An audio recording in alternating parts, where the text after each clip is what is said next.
Dear students, good morning.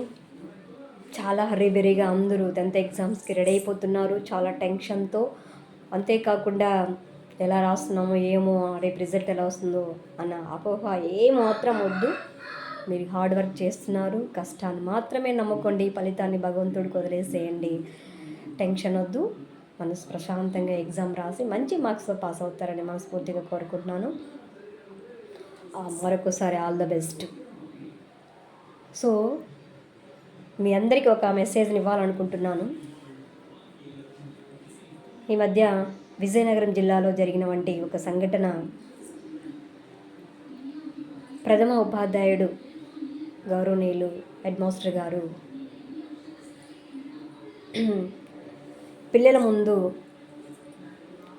పిల్లలకి ఇచ్చిన ఒక సందేశం, కొట్టలేం, తిట్టలేం, మిమ్మల్ని మార్చలేం అని చెప్పారు. పిల్లల ముందు పెద్దవాళ్ళు ఎప్పుడు బలహీనంగా ఉండకూడదు, వాళ్ళ మాటలు కూడా అలా ఉండకూడదని నేను అనుకుంటున్నాను.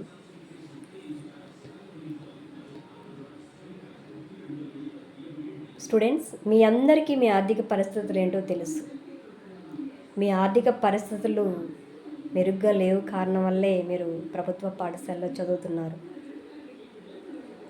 రెండవది, మీరు మీ తల్లిదండ్రుల కష్టాన్ని ప్రతిరోజు గమనిస్తూనే ఉంటారు, వాళ్ళు ఎంత ఫైనాన్స్ పరంగా సఫర్ అవుతున్నారని.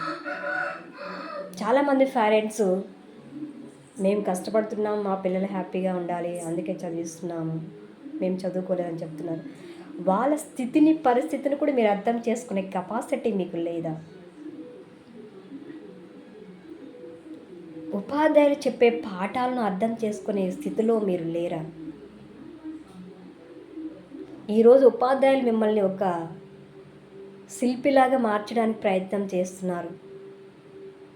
రేపు నువ్వు 100 మందిని కాదు, 1000 మందిని మార్చవచ్చు.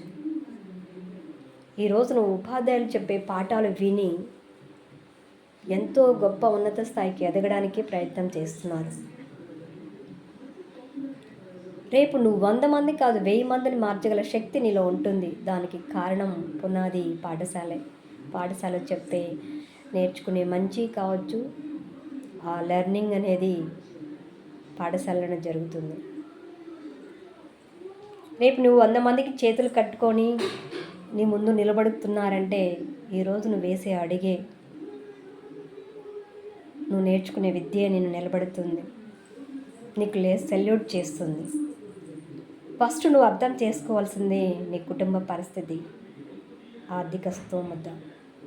నువ్వు ఏ పరిస్థితిలో నువ్వు గవర్నమెంట్ స్కూల్లో చదువుతున్నావో,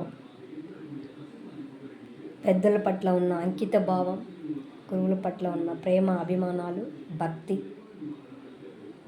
ఇవన్నీ కూడా నీ జీవితానికి మంచి విలువను నేర్పిస్తుంది.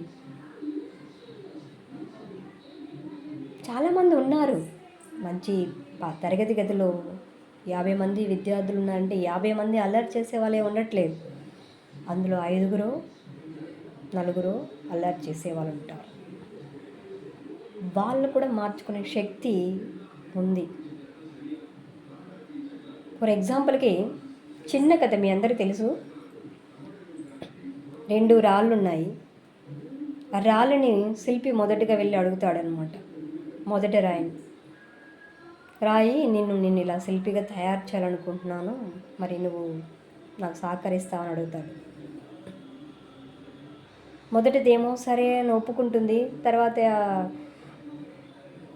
తను సుత్తితో కొట్టే పెయిన్కి తట్టుకోలేక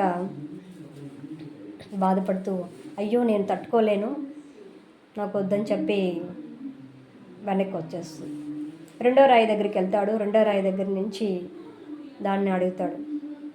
సరే అని ఒప్పుకుంటుంది. కానీ అది ఎన్నో శిల్పి చెక్కే ఒక్కొక్క దెబ్బకి చాలా ఓర్చుకుంటుంది. ఓర్చుకున్న తర్వాత ఒక మహా అద్భుతమైన శిల్పిగా, విగ్రహంలాగా తయారు చేస్తారు.